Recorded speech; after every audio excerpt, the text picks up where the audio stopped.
Mount Everest, the highest point on Earth. For centuries, mankind bore witness to the awe-inspiring natural monoliths of the Himalayan mountain range. Being the source of countless religious beliefs and cultural traditions, the mountain became a staple in pop culture, especially so in the West after Sir Edmund Hillary and Tenzing Norgay reached the summit in 1953.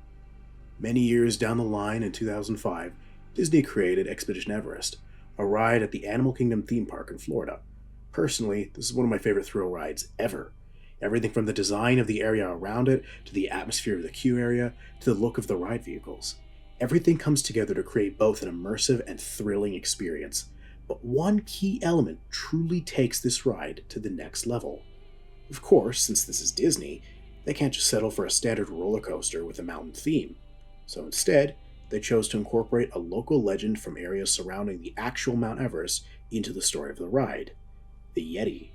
This famous cryptid is gigantic, said to live high up in the Himalayas, and supposedly very hostile to trespassers. Here's the question though: does the Yeti exist? And if it does, where is it hiding? If it doesn't, what could be the inspiration behind it? Buckle up, because this is about to get weird. Before we get into the legend of the Yeti, I should go over the subject of cryptozoology. Cryptozoology is a field that lies in the intersection of folklore, biology, and mystery. It's the study of and research for animals whose existence is not substantiated by mainstream science. Those creatures, often referred to as cryptids, are typically rooted in myth, folklore, and anecdotal evidence. Examples include Bigfoot, the Chupacabra, and of course, the Yeti. The roots of cryptozoology can be traced back to ancient civilizations, where tales of mythical creatures and legendary beasts were common. However, as a formal field, cryptozoology began to take shape in the mid-20th century. One of the key figures in its development was Bernard Heuvelmans, often considered the father of cryptozoology. His 1955 book, On the Track of Unknown Animals, laid the groundwork for modern cryptozoological research by compiling numerous reports and sightings of mysterious creatures from around the world. Cryptozoologists employ a variety of methods to investigate claims of cryptid sightings. These can include field expeditions, photographic and video analysis, interviews with the eyewitness, and the examination of physical evidence such as footprints or hair samples. Despite the scientific nature of these methods, cryptozoology often faces criticism from mainstream scientists who regard it as a pseudoscience due to its reliance on anecdotal evidence and the lack of empirical data. Among the most famous cryptids are the Loch Ness Monster, a large aquatic being said to inhabit Loch Ness in Scotland, often described as a plesiosaur-like creature; Chupacabra, a creature reported in the Americas, known for its alleged attacks on livestock and distinct physical characteristics, often described as reptilian or canine; and Bigfoot, or the Sasquatch, a large ape-like creature, reportedly residing in the forests of North America and being considered very similar to our culprit, the Yeti. Cryptozoology has significantly influenced popular culture, inspiring numerous books, movies, TV shows, and documentaries. These media often blend fact with fiction, perpetuating the mystery and allure of cryptids. Shows like Finding Bigfoot and Monster Quest have brought cryptozoological investigations into the public eye, while films like The Legend of Boggy Creek have dramatized cryptid encounters. One of the most enigmatic and culturally significant cryptids in the realm of cryptozoology is the Yeti. Unlike many cryptids who are localized to specific regions, the Yeti's legend spans multiple cultures and has been reported by various explorers and mountaineers. The Yeti is often depicted as a large ape-like creature covered in white or gray fur, adapted to the harsh, snowy environments of the high Himalayas. Legends of the Yeti have been part of Himalayan folklore for centuries, with stories passed through generations of Sherpas and other indigenous peoples. Western interest in the Yeti was piqued during the early 20th century with the accounts of British explorers. One of the most famous sightings was by Sir Edmund Hillary and Tenzing Norgay during their historic 1953 ascent of Mount Everest. They reported finding large footprints in the snow, which they attributed to the Yeti.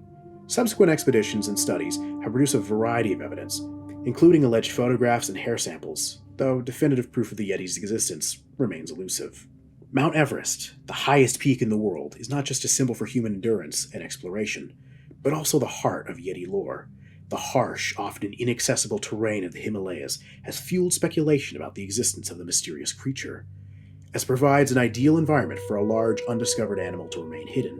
The combination of Everest's challenging conditions and the rich tapestry of local myths has cemented the Yeti's place as one of the most intriguing subjects in cryptozoology. So, with that all being said, is there any historical evidence of the existence of the Yeti? Well, for countless centuries, legends existed in the region surrounding the Himalayas of a wild man.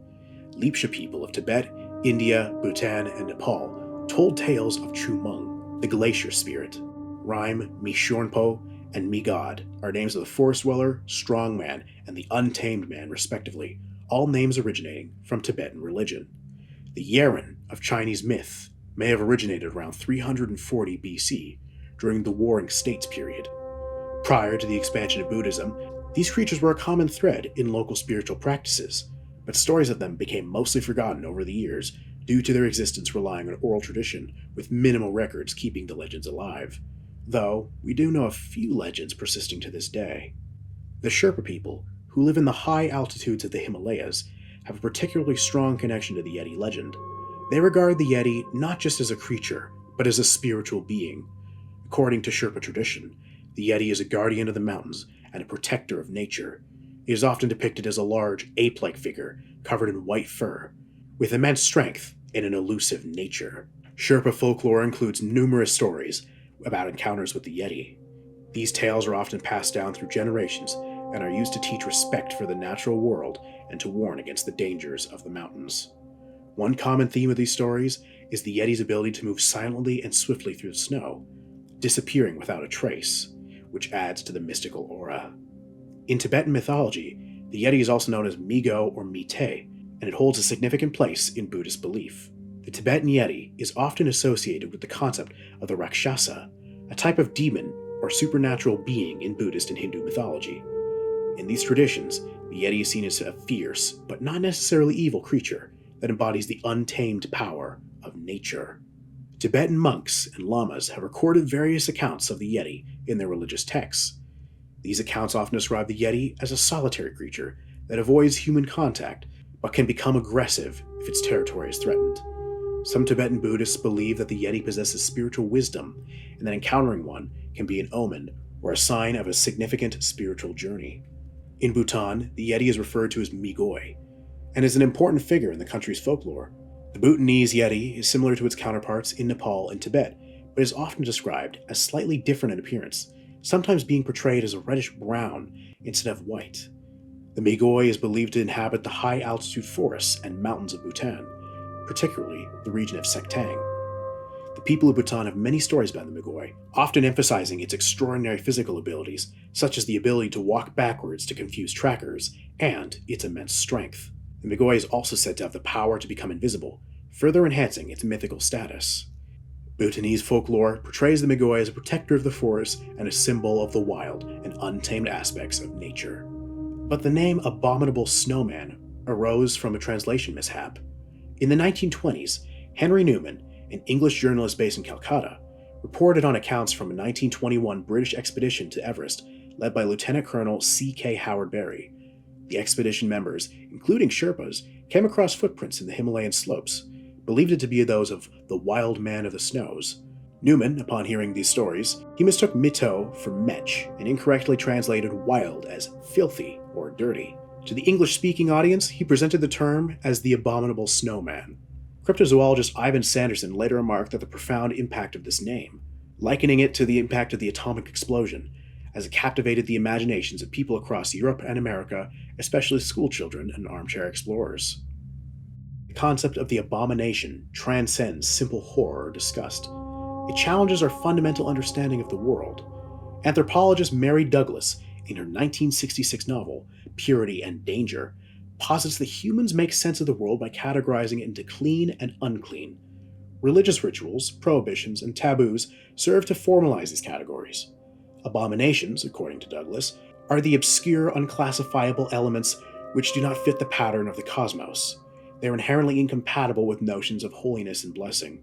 Standing at the boundary of the known and unknown, an abomination not only marks the edge of civilization, but also disrupts the very categories we use to understand the world. Now, the question remains, what could be the real-life inspiration for these legends?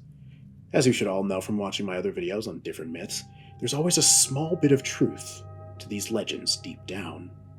One possible explanation for Yeti sightings is the misidentification of known animals. Some researchers propose that sightings attributed to the Yeti could be instances of the Tibetan blue bear or the Himalayan brown bear.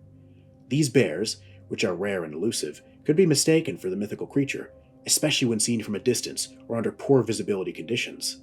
Their footprints, especially when distorted by melting snow, might resemble the large humanoid tracks associated with the Yeti. Another hypothesis involves the cultural and psychological effects of the Yeti legend. Local folklore and beliefs play a significant role in how sightings are reported and interpreted.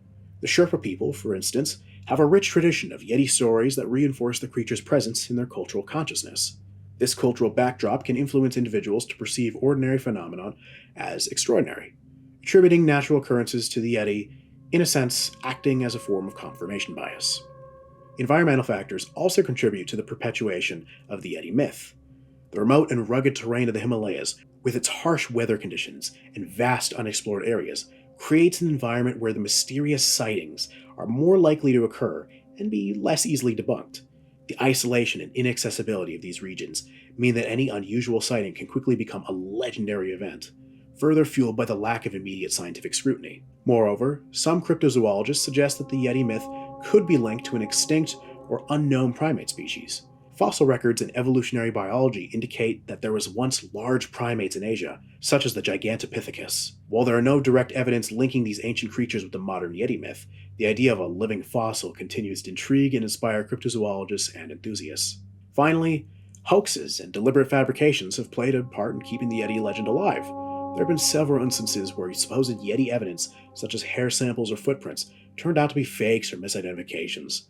These hoaxes contribute to the lore and keep public interest in the Yeti alive, even as they undermine serious scientific investigation. Through all of human history, we've created some truly amazing legends. Everything from the ghost ships, such as the Flying Dutchman, to the beautiful and sometimes deadly mermaids, and of course, to the mighty guardian of the Forbidden Mountains with the Yeti. The human imagination truly is a fascinating thing. And while the Yeti most certainly does not exist, it's still fun to imagine a scary monster inhabiting one of the most remote corners of the world, hiding away in the peaks of the mountains, closer to the stars than any of us. Thank you all so much for watching. This video took way too long to research, so if you could do me a solid and like and subscribe down below, that'd be pretty nice. If you made it this far, share this video around if you can, and comment down below what you think of the Yeti. Are you a believer? What explanations do you have for the sightings? I leave that to you guys. Also, you should check out my Patreon page, and my merch store, and of course, join my Discord server. Thank you all so much for watching, and I hope you all have a great day.